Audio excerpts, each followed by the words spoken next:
Hello, everybody. Welcome back to the NYFG show, the only show on the internet where we don't care about football. We just hope both teams have fun. I am, of course, kidding. This is the show on the internet where that guy just complains about Dave Gettleman and how he ruined the Giants for 30 minutes at a time. Today we've got an absolute banger of an episode. We're going to be going over the Giants' 2020 schedule and my prediction for their record. So before we get into that, just got to give out a couple plugs here. So please just bear with me while I get into that. If you are watching on YouTube, please remember to leave a like, comment, subscribe. I will have a link to the rest of the podcast as this is the 4th episode of the show, and as well as a link to a video about Dak Prescott's signing his franchise tag. If you are watching on, or listening to, I suppose, on Apple Podcast or Spotify, please remember to rate the show, share the show with other people, download the show, listen to the rest of it. And then follow me on Instagram at nyfg.show and on Twitter at the NYFG show. Had an absolute banger of a Father's Day meme on Instagram on Sunday, so if you want to check that out, please go ahead. Again, that is nyfg.show on Instagram. Now that we got all of that fun stuff out of the way, let's get into the actual thing that this episode is about, and that is the Giants' record this season. So starting off with my predictions for the preseason, we have in week 1. Guys, come on, I'm kidding. Really, the preseason? You thought I was going to do a breakdown of the preseason? Are you kidding me? What is this? Amateur hour? What is it? You think what kind of show do you think this is? Are you talking about the preseason? Are you joking? We're really. We don't even know how long the preseason is going to be. Are you kidding me? Talk about the preseason. Preseason? I mean, you're talking about games. You're talking about preseason. Get out of here. No preseason. Okay, real show now. No more haha funnies. So starting out in week 1, the Giants take on the Pittsburgh Steelers.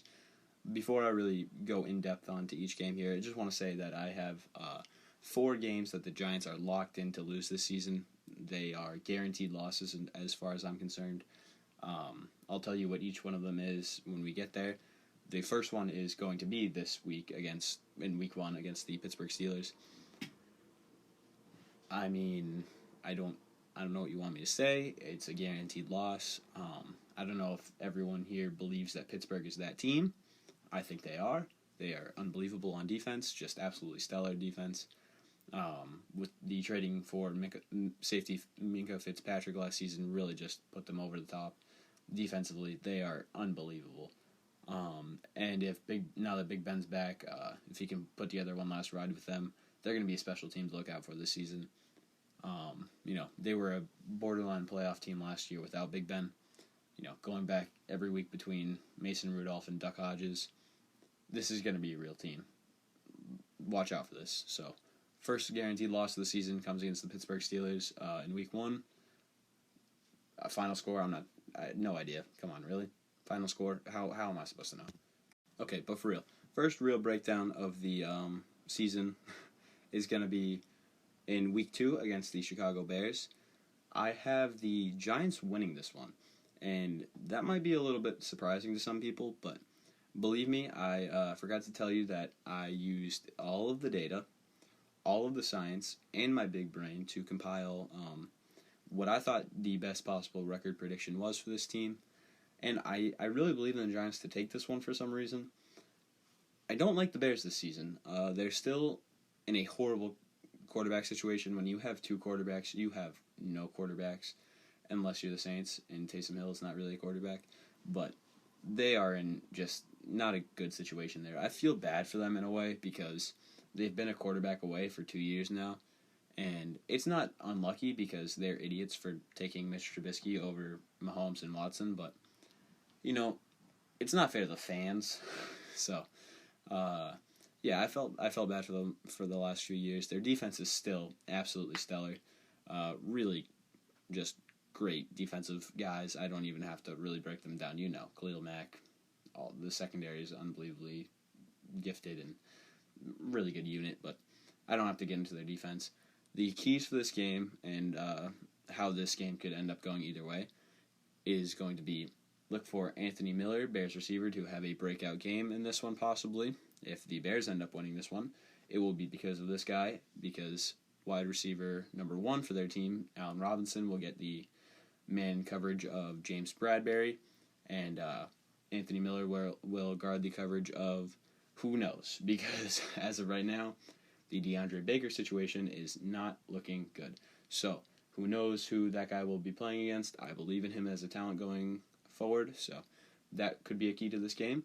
On the Giants side, the key to winning the game will be whether or not Daniel Jones can handle the pressure and that offensive line being solid enough to defend, or not defend against, but to prevent Khalil Mack and that front seven from wreaking absolute havoc, and whether or not they will be able to successfully run the ball against that Bears defense. So yeah, the Giants take that one for some reason.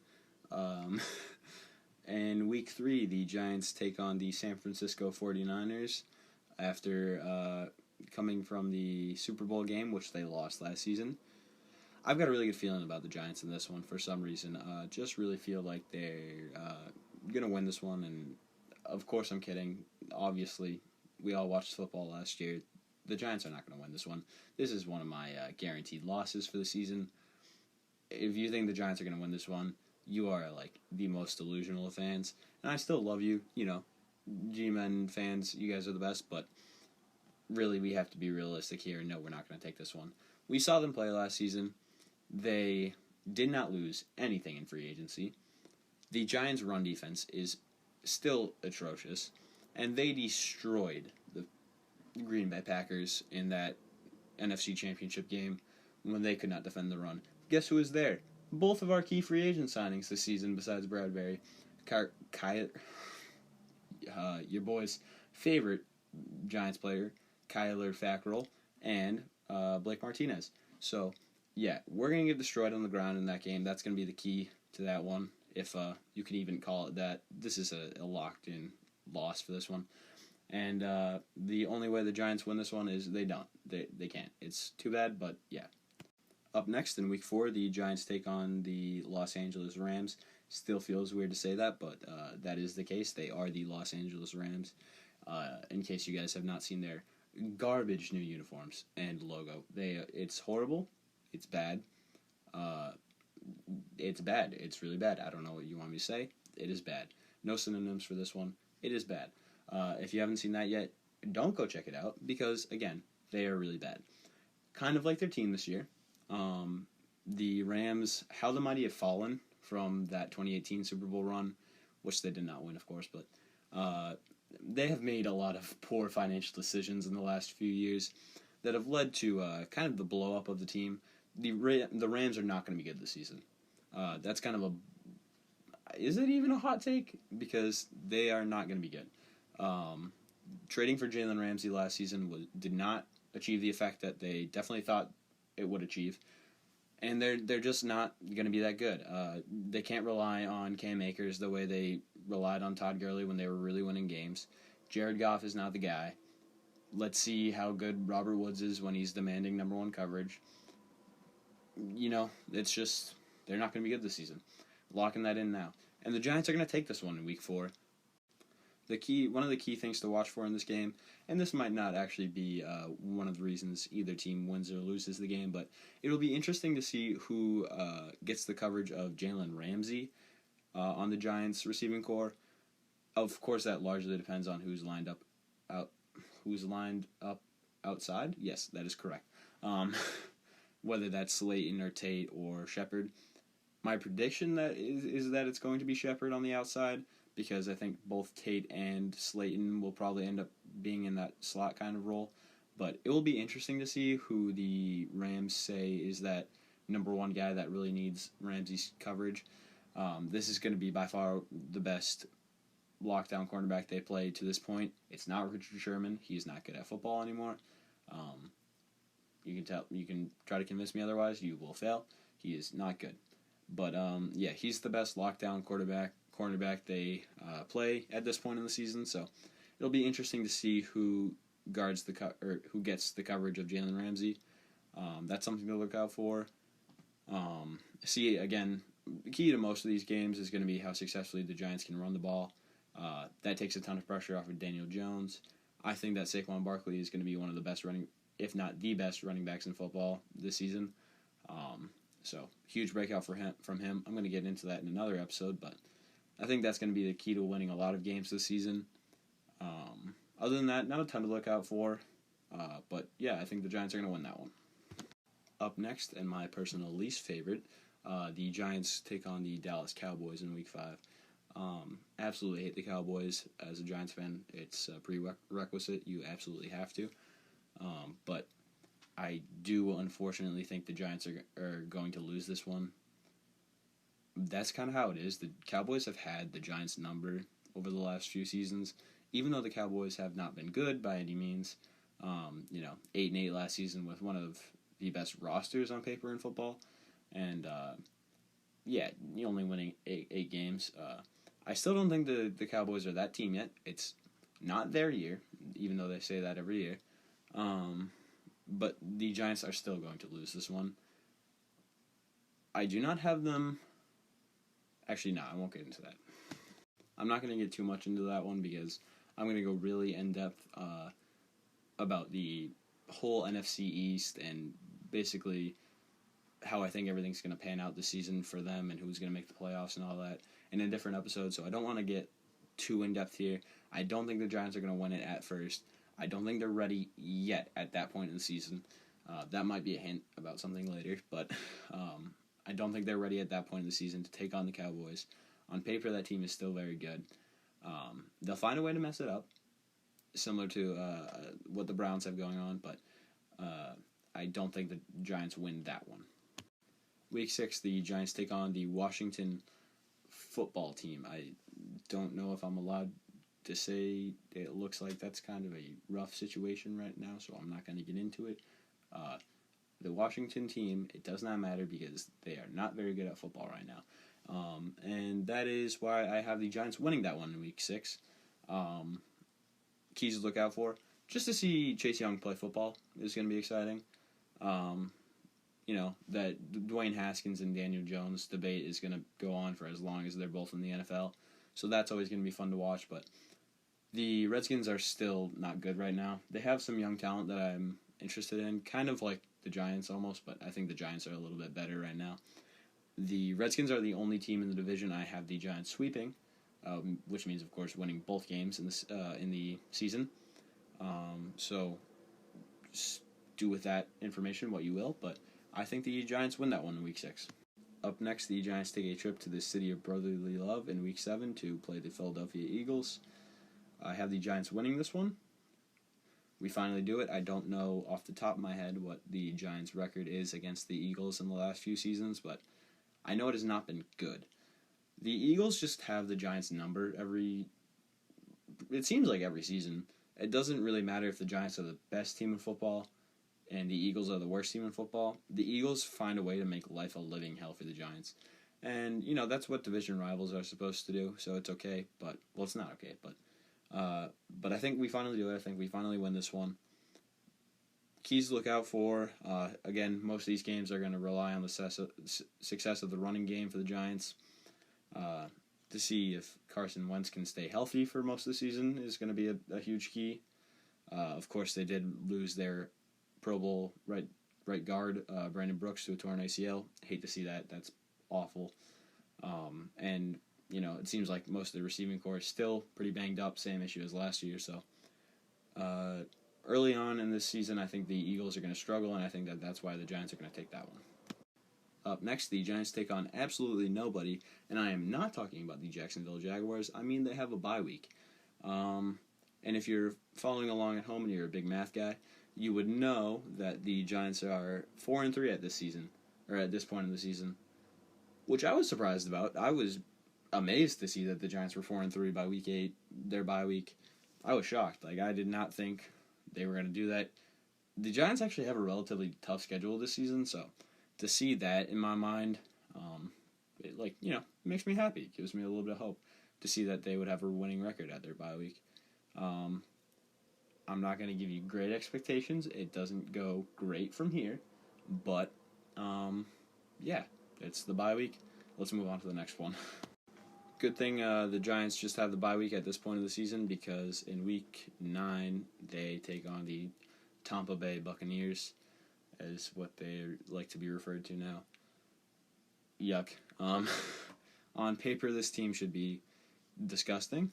Of course, bring in the greatest quarterback of all time, blah, blah, blah, blah, blah, whatever. Not the product of a system and, overrated or anything, but I'm not mad. But yeah, on paper, this team is very good. Offense should be unbelievable. Tom Brady loves to go deep. Everyone knows that.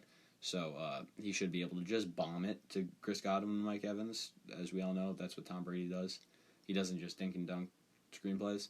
So, yeah, but either way, I think the Giants are going to lose this one. This is one of my guaranteed losses this season. The Bucs are just, better. They're just a better team, better personnel. Neither team has a stellar defense, so that's going to be something to look out for. But just their offense is going to outpace the Giants' offense in this game, and that's going to be how that turns out. It will be interesting to see if the Giants can, put up a good game against them, because if they put up a decent performance against a team that should be contending for a Super Bowl, should give the team a lot of hope going forward. So, interesting things to watch in that one. Definitely a good game to tune into, hopefully, but they do not win that one. Week 10. I do not want to get thrown off by the bye week. Week 10. The Giants go back to play Washington. I don't know if it's at Washington, but they go back to play Washington. Again, Giants win this one. I already got into why they sweep the Redskins. Redskins still are not good at this point in the podcast. I don't know if you thought things changed, but they are still not good at football as of right now. So the Giants win that one. Week 10, the Giants play the Philadelphia Eagles yet again. This game does not go as well as the last one did. The Giants lose a close one, and this one I'm going to say right now it's a close one. At this point in the season, the Eagles are going to be quite a bit healthier, and the Giants are going to be quite a bit overrated at this point in the season. Because anytime you see a young team winning, you get excited. So this is going to be quite a crash back down to earth for the Giants, I have a feeling.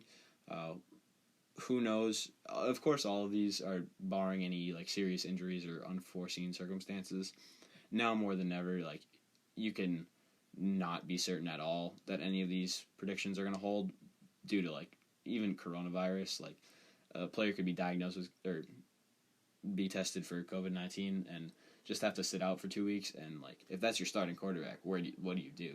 There's no way to predict that. So that's kind of an unfair element, I guess, playing against me here. But, this is what I do. I got to give you my prediction. So, barring any unforeseen circumstances, the Eagles take this one. In week 12, am I a big numbers guy? Did that count correctly? Week 12? Week 12. Say it with my chest. Week 12. The Giants take on the Cincinnati Bengals. Of course, the new home of Joe Burrow, the man, the myth, the legend out of LSU. Of course, he's going to be their Lord and Savior. There's no way he's going to be a bust, right? It's not like he was a 6th-round projected quarterback before last season and then had excellent wide receivers and the best defense and one of the best defenses in college football history. No, none of that matters. He's going to save the team. The Bengals are known for making stellar choices, so... Yeah, I have the Giants winning this one, if you can't tell by the tone of my voice. The Bengals are still not good by any means. There's going to be quite a bit of hype around that offense because they have some decent receivers if A.J. Green comes back healthy, but they're still not good by any means. They spent a decent amount of money in free agency, I guess, on the defense. Again, I'll say it again, they're still not good. Really keys to watch out for. It'll be fun to see the Giants play Joe Burrow.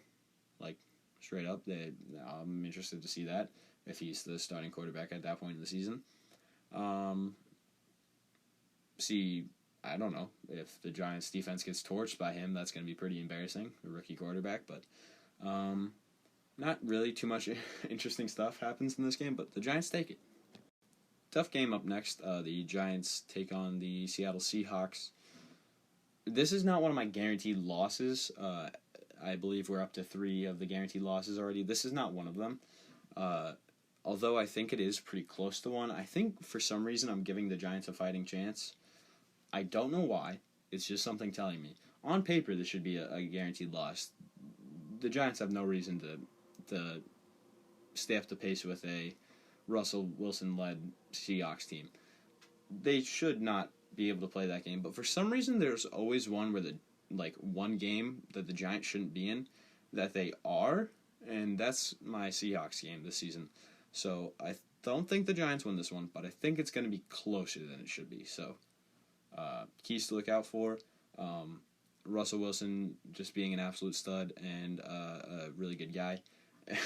And the Giants running the football. I'll say it again. If you want to run the football this season, that'd be great. You have a better line now. Saquon Barkley's really good. And I'd like to see you run the football. Up next in week 14, I'm really good at counting in case you guys can't tell. The Giants take on the Arizona Cardinals in a revenge game for the horrible performance they put up against the Cardinals last year. Just an embarrassing loss. They gave up, I believe, 4 touchdowns. I'll double check that, but and edit it if I was wrong. But I believe 4 touchdowns to backup running back Chase Edmonds, who was on my bench during the game, during the fantasy season. Thanks a lot. That's kind of my luck. But horrible performance, just embarrassing. It was gross. It was hard to watch. I don't want it to happen again. And it doesn't, in my mind. The Giants win this one. Who knows why? I think the Cardinals are going to be like a really overrated team this year. I think Kyler Murray is going to have a great year this season, but I think they're going to be kind of like that Browns hype train, kind of what they had last season, and then they go out and like big moves in the offseason, and then they're still not that great. Kind of a similar deal this season. I think the Giants take this one. Interesting to see how they handle a dynamic player like Kyler Murray. Because as of right now, I don't think the Giants have really played one like that in this new regime. He'll give a bit of a preview for Lamar Jackson later in the season, and then, of course, going forward, whoever the new flashy, dynamic quarterback is, mobile quarterback guy, when they're actually ready to compete. So that'll be interesting to see how they handle a dynamic player like him. And then interesting to see if James Bradbury can cover DeAndre Hopkins. That is by far, I believe, the best number 1 receiver they're going to play this season. So if he can cover him, I will be amazed, and I will publicly apologize to Dave Gettleman for being so harsh about that signing. Week 15, the Factory of Sadness takes a trip to visit the Giants. Of course, I'm talking about the Cleveland Browns. And if you're not a urinating tree fan, come on, what are you doing? He's a great show. He's a Yinzer. He's a big Steelers fan, but, still. Absolutely great channel. But, yeah, I have the Giants winning this one. Don't believe the Browns hype train. Again, every year I say they're the Browns. So no matter what moves they make in the offseason, they're still the Browns. And they are destined for 7-9 for the rest of their lives. It's unfortunate, but it is how it is. And the Giants win this one. Interesting things to look out for in this game. OBJ being soft and a little baby. That's always a good thing to look out for. If the Giants can handle a player like Nick Chubb and even Kareem Hunt, that's a really dynamic two-headed monster in the backfield. Absolutely, just a lot of talent there. Should be a better offensive line this season too, so no excuses for Nick Chubb. But to see how the Giants handle that situation, ton of weapons to see how the Giants will match up against that. Will be really interesting to see if they throw a bunch of different looks at the Browns to kind of throw them off. I don't think that's the best example of, playing a really explosive offense because the Browns are still bad. It'd be better if we played a team like the Chiefs and saw how we match up against that. But a lot of talented receivers and, personnel, I guess. What is that called? Like the 7-on-7 players, the skill positions. There you go, skill positions. I got there eventually. A lot of talented players in the skill position, so to see how the Giants match up with that is going to be really interesting. Again, key to winning the game will be for the Giants running the ball. That's the key to winning every game. Run the damn ball. You have Saquon Barkley. Run the ball. Up next, my last guaranteed loss of the season goes to, in Week 16, the Baltimore Ravens. They are definitely going to win that one. There's no chance the Giants win this one. That defense is unbelievable. That's a no-fly zone in the secondary. Their secondary is beautiful. That's what the Giants should like. wake up and like have a picture of on their mirrors every morning when they like go brush their teeth. Just like try to be that eventually. That is just an unbelievable defense. Even if the offense has a bit of regression, which I am expecting from Lamar Jackson in his third season, that defense is going to be too much to play against. The Ravens definitely take this one. The only way the Giants win this one is if the Ravens are, I believe, 15-0 at that, 14-0 at that point, and they pull their starters. But other than that, the Giants got no shot in that one. Kind of a lock. So again, if you're following along at home and you're a big math guy again, you would know that at this point the Giants are 7-8 going into the last week of the season. Now, most of us Giants fans would probably want to say, just blow this one, just lose this one, and try to just get a better draft pick until you realize that we are playing the Dallas Cowboys, and the Giants are going to win this one. Put it on the board. It is guaranteed, locked in. The Giants are going to win this one and knock the Cowboys out of playoff contention. They're going to knock them out of their playoff spot. The Eagles are going to win the division, and the Giants are going to be the ones doing that. They're going to be the ones knocking the Cowboys out. Lock it in right now. I guarantee it. The Giants finally win a game against the Cowboys, and it's to knock them out of the playoffs. It's going to be beautiful. Maybe I'm just insane and a wishful thinker, but that is what's going to happen. Guaranteed. Things to look out for. Freaking that happening. Yeah, it's going to be awesome. So, yeah, Giants win that one. So, overall, again, big math guy, that makes the Giants 8-8. Not a great record. Not a playoff contender. Could they win 9 games? Could I see that? Yes. Could they lose a lot more of those games and be like a 4-win team? I could even see that. But I think 8-8 is a relatively realistic expectation based on what they did this offseason. I was really stoked about their draft. Not stoked about free agency. If you haven't seen the episodes, I broke both of those down. Go check them out to see my extended feelings on those. But I think that's fair. Like, you can expect to see some progression from Jones, some from Barkley, from the other everyone really. It's a young team. So I think it's fair to be like, even if they don't make huge moves in the offseason, to expect a little bit of progression. But to think that they're a playoff team or a team that can really make a run yet is you're betting with your heart and not your head at that point. And that's not what I'm really trying to do. I think the Giants are an 8-win team. If they win less, it's okay. We get a better draft pick. I would really like to see them win around 8 games and prove that, like, hey, we can win football games. Go out and spend your money. Go out and make big moves and try to win in the next 2 years. That's what I would really like to see. And so, yeah, an 8-8 season is by no means bad in this case. I think that's one of the rare cases where 8-8 is, like, not bad. That's not the worst case to be. That's normally the worst place to be. In this case, 8-8 is not the worst place to be. So, if they really do go 8-8 and beat some of those quality teams, I'll be happy, honestly. So that's gonna be pretty much it for the record breakdown part of it. Yeah, I guess that's it. So just to wrap up the show here, if you liked it, if you disagreed with anything I said, agreed with anything I said, let me know. Leave a comment again if you're watching on YouTube. DM me on Instagram again at nyfg.show. Leave feedback about the show, all of that. Please, guys, if there's one thing you can do to support the show that I can ask you to do, if you really like it, is just share it. Tell more people about it. I'm really trying to get this thing going, and it's been working. It's been slowly but surely building, and I'm really excited about this. I think this is a really cool little thing we got going on here. So if you like the show, please share it with some friends, some Giants fans, some football fans. I'll even let you share it with some Cowboys and Patriots fans. That's okay. Everyone should get a shot to be made fun of here.